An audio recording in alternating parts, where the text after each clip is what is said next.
बिस्मिल्लाहिर्रहमानिर्रहीम। अस्सलामुअलैकुम। नाज़रीन, पुराने वक्तों का एक वाक़या है जो बड़ा दर्दनाक और इबरत ख़ेज़ है। ये वाक़या एक राहिब का वाक़या है। कहते हैं ये राहिब अल्लाह का बड़ा इबादत गुज़ार बंदा था। दिन रात इबादत में मशगूल रहता था। उसने कभी अल्लाह की नाफरमानी नहीं की थी और यही चीज़ इब्लीस लईन को पसंद नहीं आई। उसने उस इबादत गुजार राहिब को राह हक से हटाने की बड़ी कोशिश की, मगर उसको कामयाबी नहीं हासिल हुई। एक दिन इब्लीस ने बड़े बड़े शयातीन को इकट्ठा करके कहा, फलां इबादत गाह में एक राहिब दिन रात याद इलाही में मगन रहता है। उसको हमने राह हक से मुनहरिफ करने की बेहद कोशिश की, मगर हमें कामयाबी नहीं मिली। तुम में से कौन ऐसा जयाला है जो उसको काबू में करके अल्लाह से गाफिल कर दे? हम ये चाहते हैं कि वो गुमराह होकर मरे। अबीज नामी शैतान बोला, मैं ये खिदमत अंजाम देने का वादा करता हूँ। इबलीस ने उसकी पीठ थपथपाई और अबीज अपने मिशन पर रवाना हो गया। अबीज ने राहिबों की शुबाहत इख्तियार की, उस राहिब की इबादत गाह के पास पहुंचा और राहिब को पुकारा, मगर वो राहिब इबादत में मसरूफ़ था। उसने आवाज़ की तरफ ज़रा ध्यान नहीं दिया। राहिब 10 दिन तक लगातार इबादत में मशगूल रहता और महज एक दिन फारिग करता। जब शैतान अबीज़ ने देखा कि राहिब उसको खातिर में नहीं ला रहा है और इबादत में पूरी तरह मुनहमिक है, तो वो भी इबादत गाह के नीचे इबादत करने लगा। एक दिन राहिब ने अपनी इबादत गाह से नीचे झांका तो क्या देखता है कि एक शख्स बड़े इनेमाक और दिलजमी के साथ याद इलाही में मशगूल है। उसकी हालत देखकर राहिब को इस बात पर शर्मिंदगी लायक हुई। उसने अल्लाह के एक बंदे को नज़रअंदाज किया। उसने मुझे पुकारा तो मैंने जवाब भी नहीं दिया। फिर उसने आवाज़ देने वाले आबिद से माफ़ी मांगी और उसकी आमद की गर्ज मालूम की। शैतान ने कहा, मेरी दिली ख्वाहिश है कि आपकी खिदमत में रहकर अल्लाह की याद में मशगूल रहूं और आपसे फैज़ हासिल करूं। आप मेरे हक़ में दुआ करें और मैं आपके हक़ में दुआ करूं। राहिब ने कहा, मुझे ज़रा फुर्सत नहीं, मैं आम मोमिनों के लिए दुआएं करता हूं। अगर तुम मोमिन होगे तो इसमें तुम्हारा भी हिस्सा होगा। यह कहकर राहिब फिर से अल्लाह की याद में लग गया और 40 दिन तक उसकी तरफ मुतवज्जे नहीं हुआ। जब फारिग हुआ तो शैतान अबीस को नमाज में मशगूल पाया। राहिब ने अबीस को मुजाहिदे को देखा तो बहुत मुतासिर हुआ और पूछा, तुम्हारी कोई गर्ज हो तो बताओ। अबीस बोला, मेरी गर्ज सिर्फ इतनी सी है कि आप मुझे अपने साथ रहने की इजाज़त दे दें और मैं आपके साथ रहकर अल्लाह की याद में लगा रहा हूं। राहिब ने इजाज़त दे दी और अबीस इबादत गाह में रहने लगा। 1 साल तक वो उसके साथ रहा। साल पूरा होने के बाद उसने राहिब से कहा कि मेरे एक दोस्त ने आपका नाम मुझे बताया था और आपके मुजाहिदा और रियाजत की बड़ी तारीफ की थी, मगर मैंने यहाँ आकर उसके खिलाफ पाया। आपसे ज़्यादा तो मेरा वो दोस्त इबादत करता है जिसने मुझे यहाँ भेजा था। अब मुझे आप इजाज़त दीजिए ताकि अपने दोस्त के पास ही जाग कर रहूँ। उधर राहब पर भी अभी इसके मुजाहिदात का असर था और वो दिल ही दिल में सोच रहा था कि ये शख्स तो मुझसे भी आगे निकल गया, क्यों ना इसको रोक लिया जाए। लिहाजा राहिब ने अबीज़ को बहुत रोकना चाहा, मगर वो ठहरने पर आमादा नहीं हुआ। तब अबीज़ ने कहा, मैं जाते जाते आपको कुछ ख़ास किस्म की दुआएं सिखा देना चाहता हूँ जो बीमारों, आसेब व सहरज़दा मरीज़ों के इलाज में तीर बहदफ साबित होती हैं। आप उसके ज़रिए मखलूक को फ़ायदा पहुँचाएँ। नानी राहब चूँकि अल्लाह वाला था और अल्लाह की याद में हमा वक्त मशगूल रहना चाहता था, उसने कहा, मेरे भाई, मुझे ये सब नहीं करना है। मैं तो अल्लाह की याद में लुत्फ़ व सरूर पाता हूँ, मुझे कुछ नहीं चाहिए। मुझे इन बखेड़ों में पढ़ने की फुर्सत कहाँ। लोगों को इसका इल्म हो तो मेरी इबादत और रियाजत सब धरी रह जाएंगी। लोग मेरा जीना धुबर कर देंगे। और अबीज़ इंसान न था, ना अल्लाह वाला था। वो तो इंसानों को गुमराह करने वाला, बंदों का रिश्ता अल्लाह से तोड़ने वाला शैतान था। वो भला कब खामोश बैठने वाला था। वो अपने मिशन पर निकला। इबलीस को उसने जुबान दी थी और उस राहिब को अल्लाह की इबादत से गाफिल करना और उसको जहन्नुम में धकेलने का प्लान लेकर चला था और रोज़ बरोज़ उसकी मंजिल करीब होती जा रही थी। अबीज़ राहिब से रुखसत होकर इबलीस के पास पहुंचा और खुशखबरी सुनाई कि उसने बरसीसा की आकबत बर्बाद करने का पूरा इंतज़ाम कर दिया है। उसके बाद वो अपने मिशन पर रवाना हो गया। उसने पहले तो एक शख्स का गला दबोचा, फिर मुआलिज की शक्ल इख्तियार करके उससे घर वालों से कहा कि इस पर आसेब का असर है, कहो तो इसका इलाज शुरू कर दूं। घर वालों ने कहा, ज़रूर इलाज करो। कुछ देर झाड़ फूंक करता रहा, फिर अपने सोचे समझे मंसूबे के मुताबिक कहा, मैं इस पर काबू नहीं पा रहा हूं। अलबत्ता एक बुजुर्ग फला इबादत गाह में रहते हैं, उनसे मिलकर कहा जाए तो यकीन है कि मरीज को अफाका होगा। उन बुजुर्ग के पास इसमें आज़म का इल्म है। याद रहे, इंसान गर्ज का बाउला होता है और लोग जो भी मशवरा देते हैं और जहाँ भेजते हैं चला जाता है और वो सब कुछ करता है जो कराया जाता है। हराम व हलाल की भी परवाह नहीं करता। घर वाले मरीज को बुजुर्ग की खिदमत में लेकर गए। राहिब ने अबीस को तालीम करदा दुआएं पढ़ीं और दम किया। मरीज चंगा हो गया। अब अबीस बराबर अमल करने लगा और लोगों को राहिब के पास इलाज की घर से भेजने लगा और मरीज सेहतियाब होने लगा। अब ये रोज का मामूल बन गया था और राहिब इस तरह से लोगों के काम आने लगा और इबादत में भी लगा रहा। अबीस को भी चैन नहीं पड़ा। उसको तो एक आबिद व जाहिद की आकबत तबाह करनी थी। एक दिन वो करीब की एक शहजादी की ख्वाबगाह में दाखिल हुआ। शहजादी का बाप मर चुका था और वो अपने भाइयों के साथ महल में रहती थी। वो 3 भाइयों में अकेली बहन थी और बादशाह का कोई भाई यानी शहजादी का चच्चा बादशाह का जानशीन मुकर्रर हुआ था।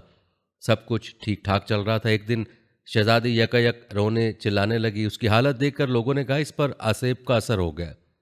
हुआ यह था कि अबीज ने उसका गला दबाना शुरू कर दिया था। फिर वही मरदूद तबीब बनकर वारिद हुआ और मशवरा देने लगा कि मरीजा पर बहुत ज़बरदस्त खबीस मुसल्लत हो गया है और इसका इलाज सिवाय एक राहिब के और किसी के बस का काम नहीं। उस मरीजा को उनके पास ले जाओ और उनसे इजाज़त हासिल करके उनकी इबादत गाह में छोड़ दो। जब वो उनके करीब रहेगी तो उसके अहवाल बुजुर्ग को मालूम होते रहेंगे और जिस वक्त खबीस सवार होगा वो अपनी दुआ के ज़रिए उसको अच्छा कर देंगे। उसके बाद उसको वहाँ से ले आना। शहजादों ने कहा भला वो बुजुर्ग क्यों एक औरत को अपनी इबादत गाह में जगह देने लगे? वो तो तारक दुनिया हैं, हमा वक्त याद इलाही में मसरूफ़ रहते हैं।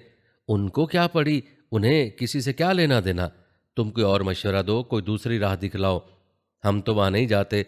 तब शैतान ने कहा ऐसा करो, राहिब की इबादत गाह के पास ही तुम एक इबादत गाह बनाओ और इतना बुलंद बनाओ कि उसमें से झांक कर बुजुर्ग को देख लिया करो। अगर तुम्हारी दरखास्त बुजुर्ग राहिब ना कबूल करें तो जैसे तैसे शहजादी को छोड़कर चले आओ और इतना कह दो कि आपके पास अमानत है। सवाब की खातिर उसकी खबर गिरी कर लिया करें और इसके हक में दुआ कर दिया करें। अल्लाह ने चाहा तो ये सेहतयाब हो जाएगी। शहजादों ने बात मान ली और उसके बताए हुए तरीके पर अमल किया। राहिब इनकार ही करता रहा मगर अबीज ने शहजादों को जो पट्टी पढ़ाई थी वो उन पर पूरी तरह असर कर चुकी थी। शहजादे बहन को छोड़कर चले आए। राहिब इबादत से फारिग हुआ तो देखा कि हुस्न जमाल का एक पैकर सामने है। नज़र पड़ते ही होशो हवास जाते रहे। तबीयत में अजीब सा हैजान पैदा हुआ और दिमाग मखल हो गया। कहाँ अल्लाह की याद और मोहब्बत इलाही की कैफ़ो निशात और कहाँ एक हसीना का हुस्न ईमान सोस। राहिब पर अजीब सी कैफियत तारी थी। वो सोचने लगा कि मैं कहाँ जाऊँ, क्या करूँ? ये कैसी मुसीबत सर पर आ पड़ी है। मैंने तो सख्ती से इनकार किया था। वो लोग कहाँ गए जिसको लेकर आए थे और यहाँ छोड़कर चले गए? कहीं ये औरत मेरी तबाही का पेश खैमा तो नहीं बन जाएगी?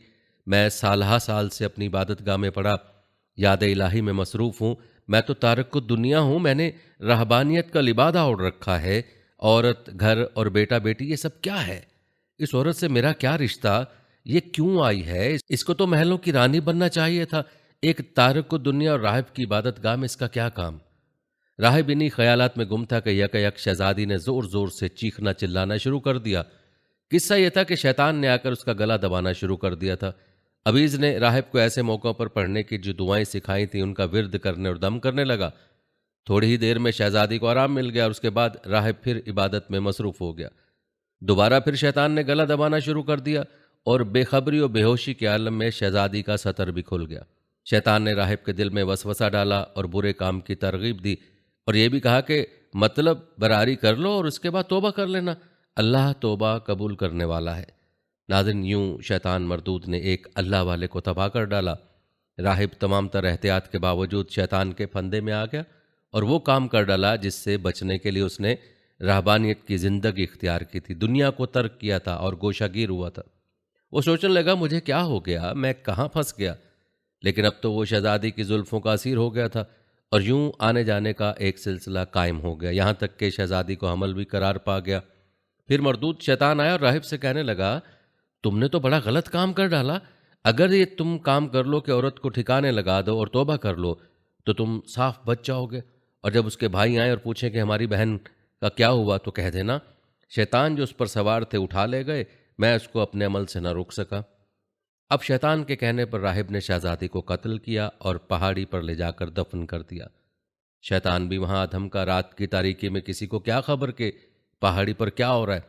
एक इबादत गुजार बंदा अपने गुनाह की पर्दापोशी के लिए आया हुआ है और मुतमईन है कि जो गुनाह उससे सरजद हुआ उसकी किसी को भिनक भी ना लग पाएगी और वो अपने इरादा और मकसद में कामयाब हो जाएगा। मगर उसको क्या मालूम था कि जिस शैतान लईन ने रोज़े अव्वल उसको वरगलाया था, उसको झूठी सच्ची दुआएं सिखाई थी और ये कहा था कि आसेब ज़दा और सहर ज़दा लोग तुम्हारी दुआ से सेहतयाब होंगे, उन सब कार्रवाइयों के पीछे उसी का जहन तो काम कर रहा था। वही मरीजों का गला दबाता था, फिर वहां से हट जाता था, फिर ज़रा देर को मरीजों को आराम मिल जाता था। ये आंख मचोली शैतानी अमल का एक हिस्सा हुआ करती थी। नाज़रीन, याद रहे, शैतान को अल्लाह की याद और अल्लाह की मोहब्बत से इंसानों को गाफिल करने में जो लुत्फ़ आता है वो किसी चीज़ से नहीं हासिल होता। वो मुसलसल राहिब को तबाही के गार में धकेले जा रहा था और बेचारा राहिब गाफिल था। शैतान ने आते ही शहजादी के कफन का किनारा पकड़ लिया, जिसकी वजह से वो मिट्टी में न दब सका और नजर आने लगा। राहिब को कुछ खबर ना हुई कि क्या हुआ। पहाड़ी से उतरकर वो अपनी इबादत गाह में आया और इबादत में मशगूल हो गया। शहजादी के भाई कभी कभी बहन की खबर लेने आया करते थे, आज भी वो आधम के, और जब बहन को नहीं पाया तो मुतफिक्र हुए। राहिब से दरियाफ्त किया तो उसने बताया कि शैतान उठा ले गया और मैं उसको रोक नहीं पाया। शहजादों ने राहिब के जवाब को सही समझा और यकीन कर लिया। रात में शैतान ने ख्वाब में शहजादों को यकीन दिलाया कि बुजुर्ग ने ऐसी ऐसी हरकत की है, तुम्हारी बहन को मार डाला है और फलां जगह ले जाकर दफन कर दिया। पहले तो शहजादों ने इस पर यकीन नहीं किया, मगर जब बार बार सब भाइयों को उसी किस्म के ख्वाब नजर आने लगे तो सब इकट्ठा होकर राहिब के पास गए और अपनी बहन के बारे में सवाल किया। राहिब ने वही बात कही जो पहले कही थी, मगर शहजादों ने यकीन नहीं किया। राहिब यही कहता रहा कि शैतान उसको उठा के ले गया है, तुम लोग खाम खा मेरे ऊपर तोहमत लगा रहे हो। सब भाइयों ने बैक जुबान का, हरगिज़ हम आप पर तोहमत या इल्ज़ाम नहीं लगा रहे, आप तो अल्लाह के बरगज़ीदा बंदे हैं, बस आप ये बता दें कि बहन कहाँ गई है। शहजादे मायूस होकर लौट आए। फिर शैतान ने उन्हें ख्वाब में बताया कि फलां पहाड़ी पर तुम्हारी बहन दफन है, तुम वहाँ क्यों नहीं जाते, वहाँ जाकर देखो, तुम्हारी बहन के कफन का एक किनारा भी कब्र से बाहर नजर आ रहा है। वो लोग उस जगह गए तो एक एक चीज़ की तस्दीक हो गई। उसके बाद सरकारी अमले को लगाकर उन्होंने राहिब की इबादत गाह को ढा दिया और राहिब को पकड़कर बादशाह के दरबार में पेश कर दिया। राहिब ने जुर्म का इकरार कर लिया। कहते हैं यहाँ भी जालिम और खबीस शैतान ने उसका पीछा नहीं छोड़ा। उसे कहा कि इकरार कर लो वरना दो दो जुर्म आयद होंगे, एक औरत के कत्ल का, दूसरा इनकार का। बादशाह ने फांसी का हुक्म दे दिया। नाज़रीन, ये वाक़या जो हम बयान कर रहे हैं, ये वाक़या बरसीसा नामी राहिब का है। कहते हैं फांसी के तख्ते पर जिस वक्त राहिब को चढ़ाया गया तो फिर से शैतान आया और कहा, बरसीसा, क्या तुमने मुझे पहचाना? बरसीसा ने जवाब दिया, नहीं। तब उसने कहा, मैं वही हूँ जिसने तुमको दुआएं और फूंक झाड़ कामल और तंत्र मंत्र सिखाया था। तुमने अमानत में खयानत की, तुम बहक गए। तुम हमारी बताई हुई दुआओं और अमलियात से मरीजों को, आसेब ज़दा और सहर ज़दा लोगों को सेहतयाब करते थे, मगर तुमने क्या गज़ब किया, शहजादी के नामूस को लूटा। तुम अपने को वक्त का सबसे बड़ा इबादत गुजार इंसान समझते थे और लोग भी तुम्हें खुदा रसीदा बुजुर्ग मानते थे। तुम्हारी इबादत और रियाजत के कायल और कदरदान थे। तुम्हारे पास दुआएं कराने आते थे। तुम इबादत में मशगूल होते थे तो लोग झरोकों से तुम्हारी जियारत कर लिया करते थे। तुमने क्या किया? अपने पांव पर खुद ही कुल्हाड़ी मारी। तुमने जो कुछ किया था उसका इकरार भी कर लिया और फांसी के तख्ते तक पहुंच गए। मगर ज़रा ये तो सोचो कि तुम्हारी इस हरकत से कितने आबिदों और जाहिदों की रुसवाई का सामान हो गया। तुम उसी हाल पर मर गए तो तुम्हारे जैसे दूसरे राहिब और तारिक दुनिया बुजुर्गों का क्या हाल होगा। बरसीसा शैतान की तकरीर सुनकर बेचैन हो गया, पूछ बैठा, तुम ही बताओ मैं क्या करूं? कोई तरकीब बताओ कि मैं भी बच जाऊं और दूसरे आबिद व जाहिद लोग भी रुसवा और बदनाम ना हो।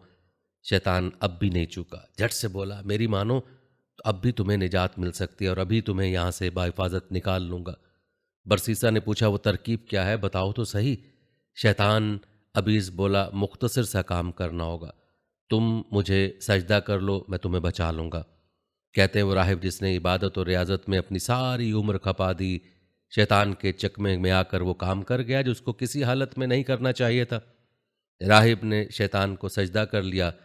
शैतान बोला, मैं यही चाहता था। बरसीसा, तुम बड़े इबादत गुजार बनते थे, तुम पर सारे डोरे मैंने ही डाले थे। तुम्हारी रहबानियत और तुम्हारी बुजुर्गी और करामत मैंने देख ली। तुम मेरे दाव में आ गए, मेरी गर्ज पूरी हुई।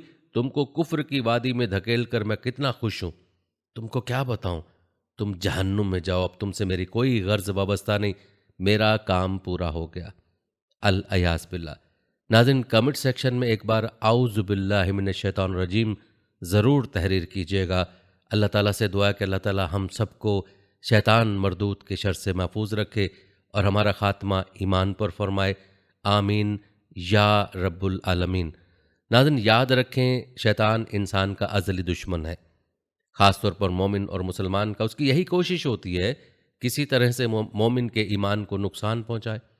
याद रखें, बयान किया गया वाक़या एक सबक आमूज़ वाक़या है।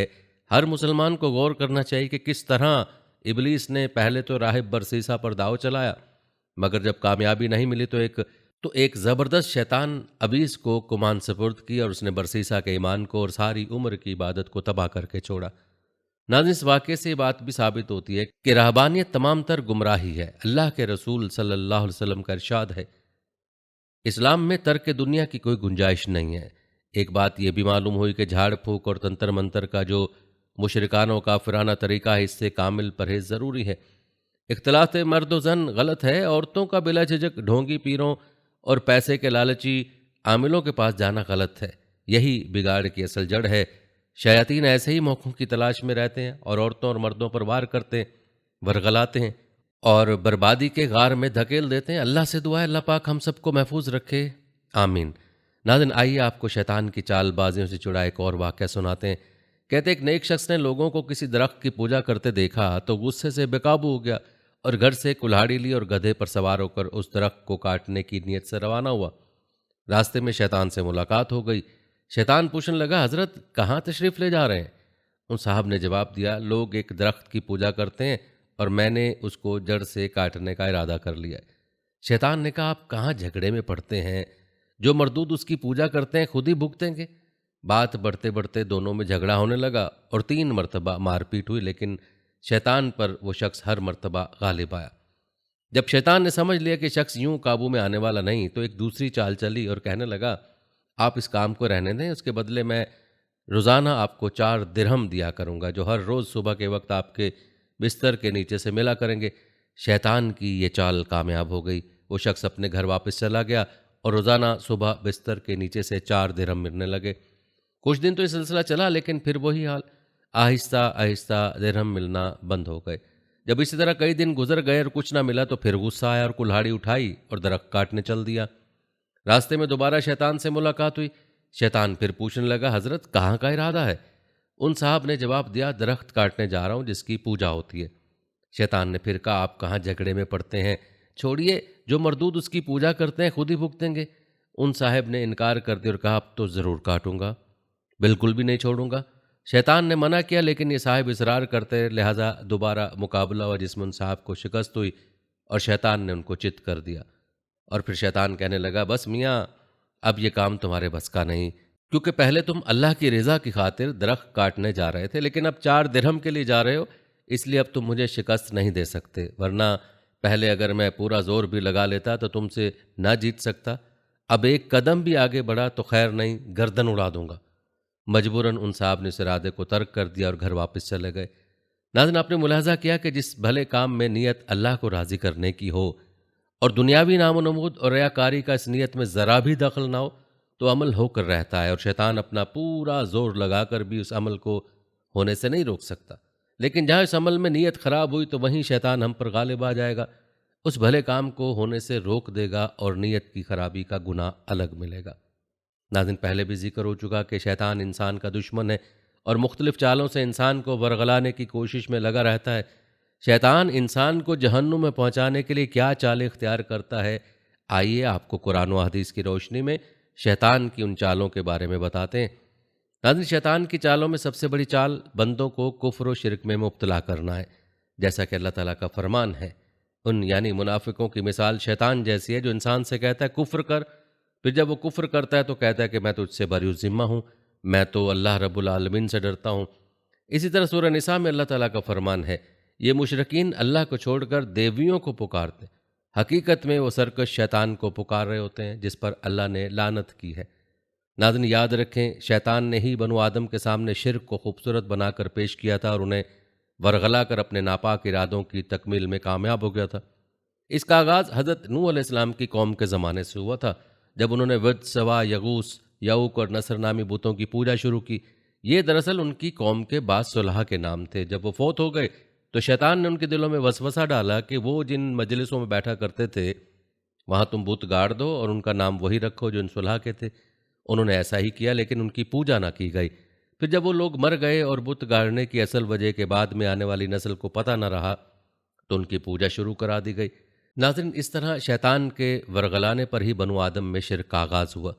नाज़रीन, आज भी शैतान ने लोगों को मुख्तलिफ शिरकिया कामों में लगा रखा है। मसलन कब्रों पर चढ़ावे चढ़ाना, मिज़ारों पर नज़र व नयाज पेश करना, गैर अल्लाह के सामने झुकना, फौत शुदगान से उम्मीदें वाबस्ता करना या उनका खौफ खाना, उन्हें हाजत रवा और मुश्किल कुशा तसव्वुर करना वगैरह।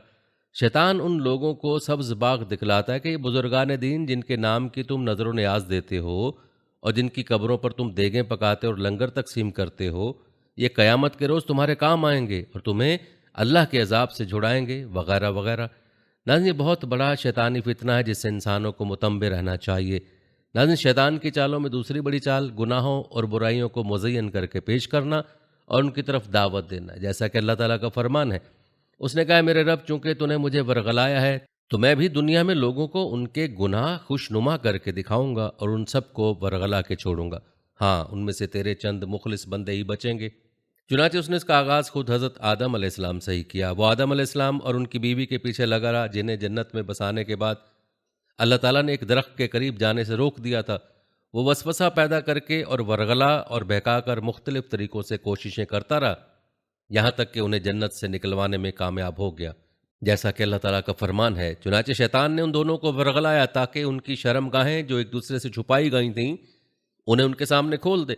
उसने कहा, तुम्हें तुम्हारे रब ने इस दरख्त से सिर्फ इसलिए रोका कि कहीं तुम फरिश्ते न बन जाओ या तुम हमेशा यहाँ रहने वाले न बन जाओ। फिर उनके सामने कसम खाई कि मैं तुम्हारा खैर खा हूँ। चुनांचे उन्हें धोखे से मायल कर लिया। नाज़रीन, इन आयत में अल्लाह ताला ने शैतान के तरीक़ा वारदात के बारे में आगाह किया कि वो मुसलसल आदम अलैहिस्सलाम और उनके ज़ौजा को वरगलाता रहा, बल्कि अपनी तरफ से दलील ये घड़ ली कि असल में अल्लाह ताला ने उन्हें इस दरख्त के करीब जाने से इसलिए मना किया है कि वो फरिश्ते न बन जाएं या कहीं वो हमेशा जन्नत में रहने वाले न बन जाएं। गोया कि शैतान ने उन्हें सब्ज़ बाग दिखलाए कि अगर वो इस दरख्त के करीब चले गए तो वो या तो फरिश्ते बन जाएंगे या फिर हमेशा हमेशा की जन्नत की नेमतों से लुत्फ़ अंदोज़ होने वाले बन जाएंगे। फिर उसने उन दोनों को यकीन दिलाने के लिए कसम भी खाई और अपने आप को उन दोनों का खैर खा जाहिर किया, बल्कि उसने उनके दिल में वसवसा डालते हुए ये भी कहा कि ए आदम, मैं तुम्हें अबदी ज़िंदगी और लाजवाल सल्तनत का दरख्त ना बताऊं। इस तरह आदम अलैहिस्सलाम और उनकी बीवी धोखे में आ गए और उन्होंने वो काम कर डाला जिससे उन्हें अल्लाह ताला ने मना किया था। नाज़रीन, बिल्कुल इसी तरह जिस तरह शैतान ने हज़रत आदम अलैहिस्सलाम और उनकी बीवी को वरगलाया, शैतान हर इंसान के पीछे पड़ा रहता है और मौत तक कोशिश करता है कि किस तरह से वो उसको वरगला कर उसको जहन्नुम में पहुंचा सके। नाज़रीन, शैतान की चालों में एक चाल बंदे की इबादत को ख़राब करना भी है। याद रखें, शैतान बंदे की इबादत को जहाँ तक उससे हो सके ख़राब करने की कोशिश करता है। चुनांचे इबादत के आगाज़ से ही वो उसके दिल में वसवसा और वहम डाल देता है। फिर उसे पता ही नहीं रहता कि उसने कितनी इबादत की और अभी कितनी करनी है। एक रिवायत है कि हज़रत उस्मान बिन अबिल आस रज़ी अल्लाह तआला अन्हु नबी करीम सल्लल्लाहु अलैहि वसल्लम के पास है और उन्होंने कहा कि ऐ अल्लाह के रसूल, शैतान मेरी नमाज और मेरी क़िरात के दरमियान हायल हो गया और मुझे उसमें शक व शुबा में मुब्तला कर देता है। तो रसूल अकरम सल्लल्लाहु अलैहि वसल्लम ने इरशाद फरमाया, वो शैतान है जिसे खंजरब कहा जाता है, लिहाजा जब तुम उसे महसूस करो तो उससे अल्लाह ताला की पनाह तलब करो और 3 मरतबा अपने बाएं थूक दो। हज़रत उस्मान बिन अबिल आस रज़ी अल्लाह तआला अन्हु कहते हैं कि मैंने इसी तरह किया तो अल्लाह ताला ने वो चीज़ ख़त्म कर दी। इस तरह हज़रत अबू हुरैरा रज़ी अल्लाह तआला अन्हु का बयान है कि नबी करीम सल्लल्लाहु अलैहि वसल्लम ने एक मरतबा नमाज पढ़ी, उसके बाद फरमाया, बेशक शैतान मेरे दर पे हुआ, फिर उसने पूरी कोशिश की कि मेरी नमाज में खलल डाले, लेकिन अल्लाह ताला ने मुझे इस पर काबू पाने की तौफीक दी। इस हदीस से साबित हुआ कि शैतान अगर इमामुल अंबिया हज़रत मोहम्मद मुस्तफ़ा सल्लल्लाहु अलैहि वसल्लम की नमाज में खलल डालने की कोशिश कर सकता है तो आप सल्लल्लाहु अलैहि वसल्लम के किसी भी उम्मती को अपना शिकार बना सकता है। अल्लाह याज़ बिल्लाह। अल्लाह पाक हमारी हिफाजत फरमाए और हमें शैतान के वसवस से अपनी पनाह में रखे। नाज़रीन, ये थी हमारी आज की वीडियो। कमेंट सेक्शन में अपनी राय का इजहार ज़रूर करें और बताएं कि आप अगली वीडियो कौन से इस्लामिक टॉपिक पर देखना चाहते हैं। आपकी कीमती राय हमारे लिए बहुत अहमियत रखती है और जाने से पहले वीडियो को शेयर ज़रूर कीजिएगा। हम उम्मीद करते हैं कि आपको हमारी आज की वीडियो ज़रूर पसंद आई होगी। अगर आपको हमारी आज की वीडियो पसंद आई है तो इसको लाइक करें, आखिर में उन लोगों से एक बार फिर दरख्वास्त है कि हमारे चैनल को ज़रूर सब्सक्राइब कर लें, जिन्होंने अभी तक हमारा चैनल सब्सक्राइब नहीं किया हुआ। सब्सक्राइब के साथ लगे घंटी के बटन को भी ज़रूर क्लिक करें ताकि आपको हमारी आने वाली मज़ीद वीडियोज़ का नोटिफिकेशन बर वक्त मिलता रहे। अल्लाह ताला आपको अपनी ज़मान में रखे। आमीन।